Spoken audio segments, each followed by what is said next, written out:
Hi, everyone. Welcome to another episode with Riveting Trips with Jeanie Colclough. I am your tour guide today. And on today's episode, I have my friend Kate Winslow from Exo Travel.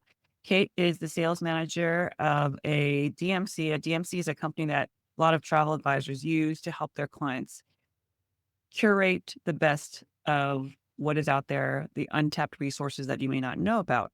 So, Kate is going to talk primarily about Japan, but also other parts of Asia that you may want to take your children and your adult children on.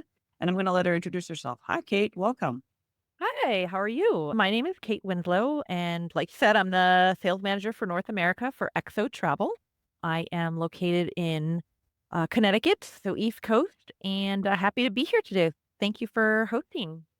No worries. Thank you for coming on. I wanted to start, well, we'll talk about Japan, and Japan is often considered, at least by a lot of Americans, that it's really safe place to travel. And how is Japan now, especially after COVID, to visit Japan? I mean, because they were closed off for so long, and I know a lot of clients want to go to Japan, but Japan is almost slammed with a lot of inquiries. What would you, first of all, before you even think about considering Japan, what would you tell people out there listening? Like, how far in advance should be planning for Japan?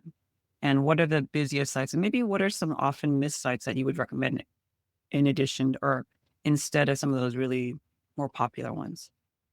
So, Japan is incredibly popular right now. For a long time, it was closed, even as most countries throughout the world were opening up. So, it was one of the last countries to reopen post COVID. Consequently, we're kind of seeing what we're calling a post-COVID surge. It is incredibly popular. I would recommend planning trips anywhere from 6 to 12 months in advance. There are some peak periods that we see in Japan, primarily the cherry blossom season, which runs from mid-March to mid-April, and then the fall foliage season, which runs from the beginning of October to the middle of November. So these are really the most popular times to visit for most people. So those periods require planning 10 to 12 months in advance. For families, I know a lot of us are beholden to the school calendar. I have 2 children myself. So those summer months can be really good to travel to. They see fewer crowds. The weather can be warmer, of course. June can see a little bit of rain, but it's definitely not a deterrent in any way. Early planning is key because Japan was closed for so long. Many of the guides retired or they found other careers. So consequently, Japan is slowly trying to rebuild its a pool of guides in order to lock in the best guides and the best experiences. We do recommend that you plan early. Because I have been telling clients for Japan at least a year out. So it's good to know that you also concur with that idea about a year out. So how about in terms of, let's say it's your first time visiting with your children. My kids are almost 11 and about, what would you recommend for a family of four or large for the first timers guide to Japan? Let's say it's the summer break. You got 2 weeks. So, of course, everyone wants to see Tokyo and typically Kyoto on their first visit to Japan. Tokyo is just a wonderland. It really is a sensory overload. There's so much to see and do just in Tokyo It alone. is. It depends on Um, which district you're in too. Insane. exactly. I mean, it's a huge metropolis, very modern, but also with lots of cultural elements. So it really is a great city to explore. Most families also like to get off the beaten path a little bit or maybe out into nature. So one other option is a region called Hakone. It's part of a larger national park region. It's great for outdoor activities. I'm sure we'll talk about ryokan stays a little bit later, but that's typically a good spot for a ryokan stay, which are the traditional Japanese inn. People like Kyoto, of course, for the cultural and historical elements. Osaka is another big city, great for food experiences. It's known as Japan's kitchen. Right near Kyoto, right? About an hour away or so? Yep. So not far from Kyoto, you can hop down there and do some nice food tours or culinary experiences. And then if you really want to kind of get off what we call the golden route, we've got Takayama, which is at the foothills of the Japanese Alps. That's a great destination for families. Again, it's a little bit outdoorsy, There's a UNESCO World Heritage Site nearby called Shirakawa-go. And then further afield, is a town called Kanazawa. This is another great destination. There's a samurai district. There's a really charming old town district. Um, so yeah, there's lots of, I mean, you can of course go up to Hokkaido, which is Japan's Right. northernmost island. There's a lot of outdoor activities to be had up there. Okinawa is great for its beaches. So really it depends on what you're looking for in a trip to Japan, but Okay. there are some classic cities, and then there's some more remote cities that we can do that still offer enough for a family. Okay. And so how about in Tokyo? Where would you recommend staying? Because when we were there, we were in Shinjuku, but I know some people prefer Tokyo is so huge because it has two big airports, right? So how about flying in? Would you just determine flying into one airport or another in terms of how to get into the city? Yeah. So like you said, Tokyo is served by Haneda and Narita. So two airports. Narita is further outside of the city center. Haneda is very close to the city center, so it's a little bit more convenient to fly into. But I don't think it's served by quite as many airlines coming from the US. So either option is good as long as it gets you to Japan. You could fly into Osaka. That's another option. Osaka is also served by two airports. Most of the time, people fly into Kansai International Right. Airport if they're going to come from the US. There's also Itami that is more of a domestic airport, but that's an option too if you want to do a multi-city route. But going back to where to stay within Tokyo, as you said, there's a lot of different neighborhoods.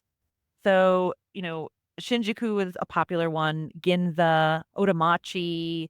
So really, I think more so trying to focus on any one neighborhood is maybe trying to match the needs of your clients with the right hotel, price point. Right. Whether they need a two-bedroom suite or just a room with an extra bed. A lot of considerations to Yeah, I think account. that's one thing that I think clients don't really understand is that unless you're willing to spend a little bit more for a hotel in Japan, a lot of the rooms are quite tight, right?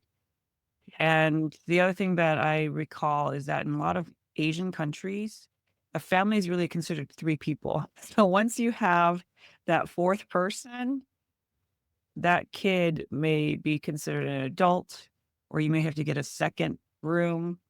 I have to tell clients like it's not the idea of like the American two parent, two kid. Most places in Asia, it's really just maybe for 2 or 3 people that can sleep comfortably in a room. So you'd have to get a suite, or you'd have to get 2 connecting rooms or 2 rooms altogether. So, I mean, that's another thing you have to consider for your budget too.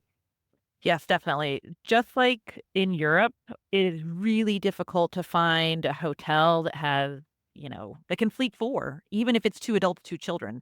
They just don't have, 2 queens. I mean, those Right. rooms just really aren't out there. And like you said, the rooms are smaller just overall. So in order to get more space, that usually comes with a five-star price point. There are triples, you can get a room with an extra bed, but yeah, for families of 4 or 5, you really have to do 2 rooms. So we can Yeah. do a king and 2 twins, or if you've got a family of 5, a king, and then a 2 twin room with an extra bed. It can be a little challenging to navigate, but that's where we come in, helping our Mhm. clients make the best decision on those hotels. Clients should expect that if it's over 3 people, it'll need to be 2 rooms, and like you said, in most Asian countries or Japan especially, adults are 13 and over. I was in Vietnam a couple Yeah, summers ago, and I think in one hotel, adult was like 10 and over. right, right. And he wanted me to put my 10-year-old and then 8-year-old in a separate room. It was a little Yep. eye-opening, right? In terms of, okay, and it wasn't a connecting room, it was a room across the hall. And I contacted multiple hotels in the same city, and they all said, yeah, that's the age. Yep, So I yep. think you have to tell clients. How about in terms of what is one unexpected place you found to be extremely family friendly? Hiroshima, and again, I think this is good for older Yes. teens who can appreciate the historical context. But Hiroshima is really an interesting place. It is a little bit sobering. It's kind of like visiting the 9/11 memorial or a Holocaust site, but I think it's important for older teens or children who have the maturity to Right. understand the context of that city and that site. Yeah. Long, sobering experience because right near Hiroshima is Miyajima. So it's an island. You've probably seen the iconic Torii Gate that's floating. It looks Right. like it's floating in the water, and you can go out to the island of Miyajima, and it's just a really nice day. It's a very small island. There's only a few little accommodations, but they have kind of these free range deer similar to Nara Oh, Park. And okay. a really nice excursion to kind of get you out of the city. So it's kind of a day of contrast, but I do think that there is some value in taking older children or teens there, Yeah. and then you can cap off the day with the trip to Miyajima Island. I think we've been traveling with our kids ever since they were babies and they've been to 20 plus countries. I think they've seen lots of stuff. We were in Europe this past summer, mostly in Eastern Europe, and there's a lot of World War II related memorials and Holocaust related places. They start asking questions, and I think it's good to ask questions. They don't have to know all the bits of everything, but it's good to start opening those doors and minds to things happen. Yeah. Absolutely. I think just understanding the world in a broader context. Yeah. So I do think we need to understand and appreciate other cultures, what other countries have gone through, what role Americans played in that. I mean, Mhm. that's a critical piece to the, True. Yes. visiting Hiroshima. So it's just, again, not for, I wouldn't take younger children there. They wouldn't understand the full scope of the site, but definitely worthwhile for older Okay, that's children and good to teens. know. That's good to know. How about in terms of working with families, like a multi-gen family that has people of various different ages? What kind of advice or how would you accommodate those different age ranges in a trip? Um, so yeah, so I mean, usually I feel like grandma and grandpa might get the short end of the stick.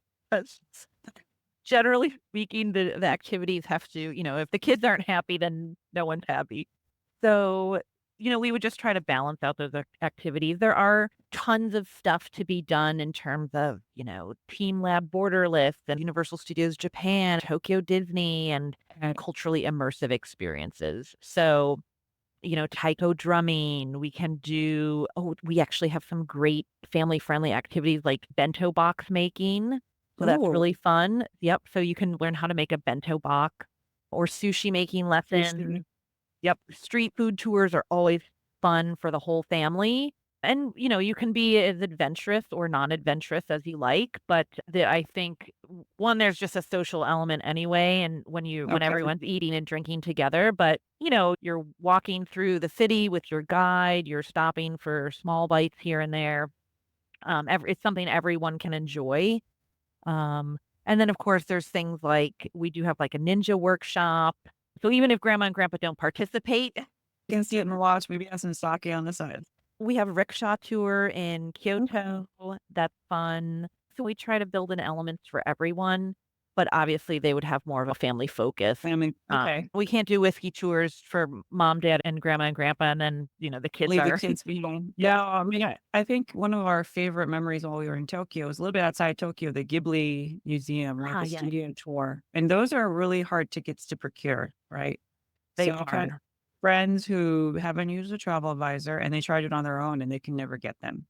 But we got them years ago when we went to Japan in 2019.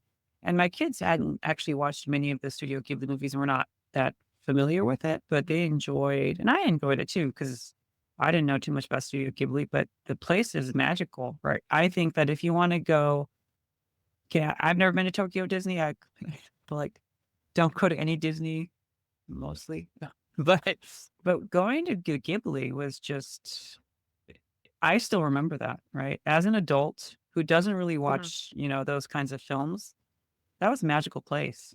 And Yeah. It is very popular, and actually post-COVID, they've really kind of tightened their ticketing process. yes, seeing Actually, it's quite difficult for us to get tickets. We would recommend that clients try to be online.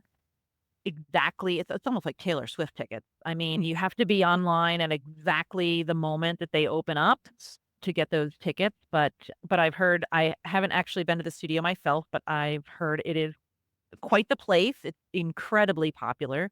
But Mhm. actually, kind of on that same note, we do have an anime and, like, manga tour that you can do in Oh, yeah. Tokyo. So that's another, again, appeals to kids and adults alike. So that's an option, but, that Studio Ghibli is incredibly popular. Right, and I remember we also another place that I liked that was unexpected for me was the Mori Art Museum, right? Because 'Cause you're really high up and you can see the skyline from the museum, and it's not too big, so it's not super overwhelming for kids, right? Right. And it's interactive, and they can kind of interact with the pieces and things like that, so we enjoyed that. I'm trying to think what else we did, but I wanna go back and just eat a lot of food because my kids Yeah. at that time were a lot of averse to a lot of things. And the other thing I think you need to at least tell people who don't travel a lot to Asia is that when you go to Japan or when you go to Vietnam or Korea or whatever, that restaurant isn't gonna serve the typical cuisine that you see at a Asian American version. When you go to a Japanese restaurant here in California, they serve everything that may not whereas in Japan, it's just sushi, it's just ramen, it's just unagi, it's just so, knowing that and kind of telling people, "Okay, when you go there, you kinda have to be willing to set aside these preconceived notions of how people eat. They don't really eat like that there. They, like to specialize on 1 or 2 dishes, and then they make it really well." That's what I recall. No, that's absolutely right. And, you know, Japanese food, most Asian food in America has been, quote unquote Americanized. So I do think you have to go over there with more willingness to try foods that you kind of get outside your comfort zone, eat foods that maybe you normally wouldn't, or at least try them. So there is a little bit of a sense of adventure that comes with visiting Asia and trying new Yeah. foods. And but like you said, a ramen shop is a ramen shop, and you're just going to get ramen there. Dan. It it'll Um, be good ramen. It'll be It good will ramen. be it'll be amazing ramen, but you won't have the full spectrum of Yeah. Japanese cuisine just in one spot. And for the safety of the kids, you can always fall back on, McDonald's and Kentucky Fried Chicken Yeah. over there. Or the Japanese version. I think we encountered one when we were there.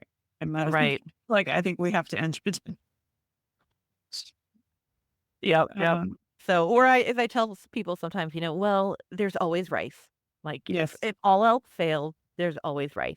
And even if you don't like a particular type of dish, at the restaurant that you're at, maybe some miso soup and some rice will get you through. So how about on the food tours? Would you say they're vegetarian friendly or could you make that an option? How is that handled in Japan? So we do actually have a vegetarian option, but Japan just largely isn't as accommodating to, dietary restrictions or food allergies. And we won't go into the whole theory of why Right. these Americans may have more allergies than other, cultures, but ultimately they're just not used to seeing, people with allergies or dietary preferences. So sometimes it can be a little bit difficult to navigate the ryokan stays or again, just dining out in general. But we do offer some vegetarian food tour options, which is nice. But yeah, clients should definitely know or understand that most places in Japan are not as accommodating as they are here in Yeah. the US. How about in terms of hotels? Are there certain hotels that you can think of when I go and I'm going to stay in a place for a long time that might have a kitchenette, like some of those 5-star ones that in the bigger cities, right? In either Tokyo or Osaka that might be able to accommodate family wanting to cook once in a while or, just to break up the monotony of eating the same thing for like, it's only so much rice and miso soup. Right. Right. True. So, yeah. We don't work with a lot of apartment type accommodations. I know that they're out there, but in those cases, It might be worthwhile to look into doing some kind of property managed accommodations, but Right. generally speaking, we don't offer too many apartment style Premise hotels. style. Yeah.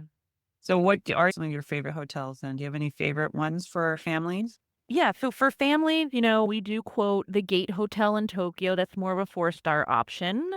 Four Seasons Otamachi is great as a five-star option. There are In 2 Four Seasons property, right? Mhm. Yeah, Yeah. we usually do the one in Otamachi. That's the newer one.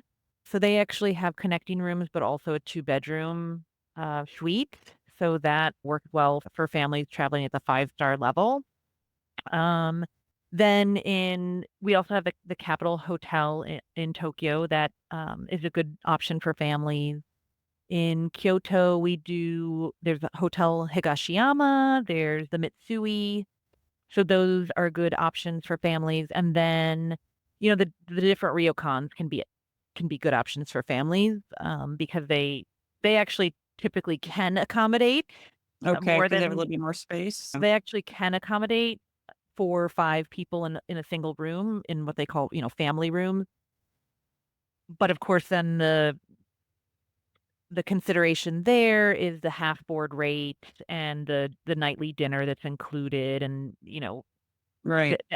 So are expectations there that is it expected that you will be dining there yeah. all your entire stay? Okay. Yeah. So the expectation, the room is booked at a half board rate, which means that it includes daily breakfast and a nightly dinner. The style of dinner is called a kaiseki dinner, and Mhm. this is a multi-course meal made from fresh seasonal ingredients. Basically a set menu. There's not a lot of room for substitution or adjustment.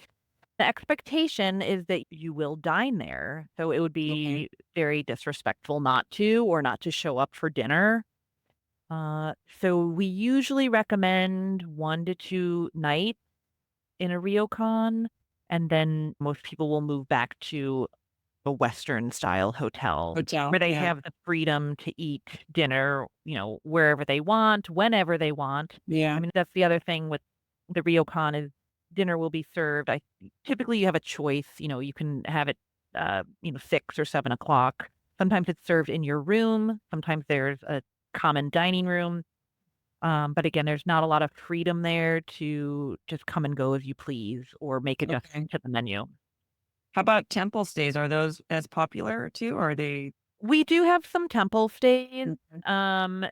I wouldn't really recommend them with children. Right. They're good for couples or maybe a small group of 4 friends. But the amenities sometimes, most of the time, they're shared amenities.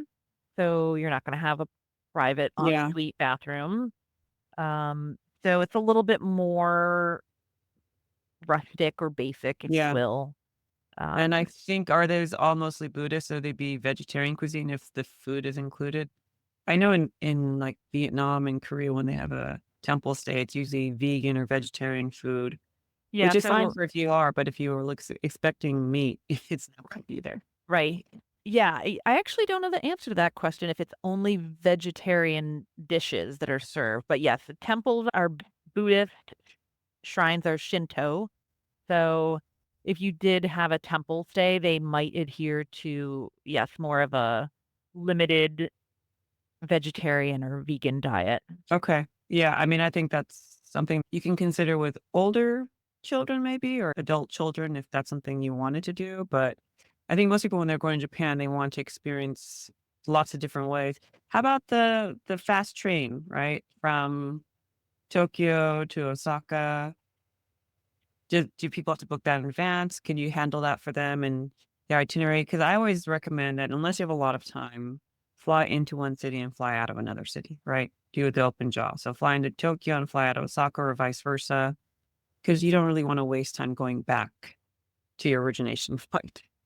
Right, and that's what we say too. I mean, we can do a circuitous route where you start in Tokyo, go over to Kanazawa, down to Osaka, Kyoto, and then your last night is in Hakone, making your way back to Tokyo to fly out. So we can do a circular route, Mhm. but a lot of times people do just a north-south route. And like you said, we recommend the multi-city flight. Yeah, But then, yes, the bullet train, there's absolutely no need to rent a car in Japan. that's good to know. Yeah, in fact, I would advise against it just because a lot of the signage once you're off the highways is only in Japanese. And yes, I mean, Google Maps has come a long way, but why add that stress? So, Uh, yeah, I would not recommend driving in a place where you're not familiar with at least the characters, the language, the culture. In 2019, we were in Sicily for a family reunion, and my husband we rented a car because we were not staying on the outskirts of Palermo, right, in a villa stay. And the GPS, the Italian GPS of the car that we rented told us in order to join the Autostrada, their highway, you have to go down this one like random road. And my husband's like, this can't be right because it's telling me to go the wrong way on a one-way road or one direction road.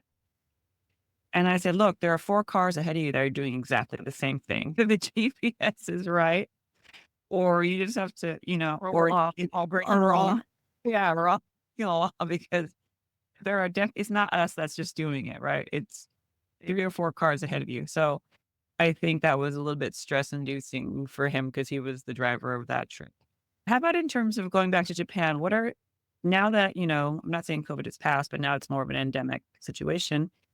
How are travel trends with families and multi-gen? Are they changing pre and post COVID? Do you see people staying longer? Do you see people wanting to do different kinds of activities? Or what are just trends you see for 2024, 2025, and beyond in terms of Japan?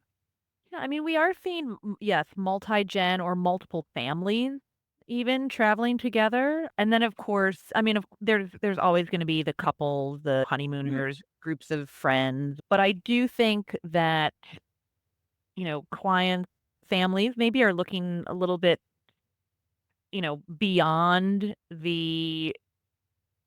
what used to be the norm. So maybe right. beyond Europe, beyond the Caribbean. So Asia, Japan actually is a good segue, I think, into the broader Asia region. It's very safe, it's very clean, it's very efficient. There's got a lot of creature comforts that we're used to here in the US. It's modern and it's traditional. And so, there's a lot that it has to offer. And it's a great way to start that exploration of the broader Asia region. And I do feel like Asia has so many personalities. I mean, It's very different country to yes, country. Yes. exactly. So, the Japan Asia is much different than the Indonesia Asia, which is much different than the Vietnam Asia. So it's such a diverse region, and I just it's exciting to see that more families are wanting to come, to come to that area. I mean, I know the flights they seem daunting at first, Well, being but in the West Coast, it doesn't matter, right? It's about 10 hours to Asia, 10 hours to Europe for us. So we're kind of snack. oh, Yeah. right. Well, True. I'm Yeah, actually more direct flights to Asia from California than there are to Europe. I mean, true, for us, true. they've cut back a bunch, right? It's just Yeah. not as nice as it used to be going to Europe because I think there's just much more foot traffic from Asia coming to San Francisco or LAX than obviously there's more people, right? But I see that. Do you see that a lot too? Yes, and Japan, so Japan, well, any country truly can be a standalone destination. Right. Most people do Japan just on its own. But once you get over into Indochina and kind of, I guess, mainland Asia, we do see a lot of multi-country combinations. And actually, we have a lot of family-friendly or teen-specific itineraries. Okay. So, combinations with Thailand and Cambodia or Vietnam, Cambodia, Laos, or Vietnam, Cambodia. Then you go into South Asia and you've got Singapore, Malaysia, Indonesia, which is it's a massive country, so much more than just Bali, which is what everyone thinks of. So you really, again, there's just so much to explore within Asia. And now South Korea, we have full itineraries for South Korea if people are into K-pop or K-beauty or K-drama. I mean, again, any of these countries can be a standalone destination, and we can help you see the entire country. If you wanna do a real deep dive of Cambodia or Laos. I mean, we have full itineraries, we have product all throughout the country. So it doesn't have to just be 3 nights in Siem Reap, Right. which, people think, "Oh, and listen, Angkor Wat was on my bucket list. It's on a lot of people's bucket list, and it's an amazing place. I was just there at the end of September, but, it's Cambodia is more than just Siem Reap, and it's Yeah. more than Angkor Wat. So, it's really exciting when people are open to really doing a deep dive of a country, but of course, with that takes time, and we understand maybe a trip to Asia is gonna be a once in a lifetime Yeah. experience. I think it's hard also with kids. Right. I've noticed that, at least with my kids, they don't like to stay in one place for too long. But yeah, unless it's like a big bustling city, they're afraid of staying somewhere that's doesn't have a metro or whatever for longer than 2, 3 nights, right? Mhm. So Tokyo, we were there for about a week. No, about almost 10 days just in Tokyo, Wonderful. Yeah, yeah, right? true. Yeah, you could do that. You could do that, right? Oh, Okay, yeah. Kate, I just want to thank you so much. Is there anything else you want to share? It's exciting that people are eager to visit Asia, and we're excited to help them do so. These countries have so much to offer, and it's not only guided tours, but all the activities and really Right. immersing yourself in the culture. And I think what we need to clarify is that you and I, we both focus on private, custom, bespoke tours. These are not off the rack, prepackaged. It's really tailored to your interests. So if your kids are interested in anime or they hate anime or they like this food or they don't like this food, Exactly. we take all that into consideration and we really curate it just for you. And the reason why we work with people like us is that we have the shorthand knowledge based Mhm. on the years of experience in that location, whereas you would have to do countless hours of research online. I often question because they paid for that, you know, Right. advertisement and paid for that. Review. Oh, yeah, review. Exactly. Yeah. I paid for that review. Thank you. Yeah, paid for Yeah. that review. So I think Yeah. you need to know by people who actually have vetted these suppliers, the guides, the hotels, right? Because hotels, some of the hotels are great one year, and other times they might have a massive refurbishment or reconstruction going on in front of the hotel, and you Right. wouldn't know, right? Sure. Yeah.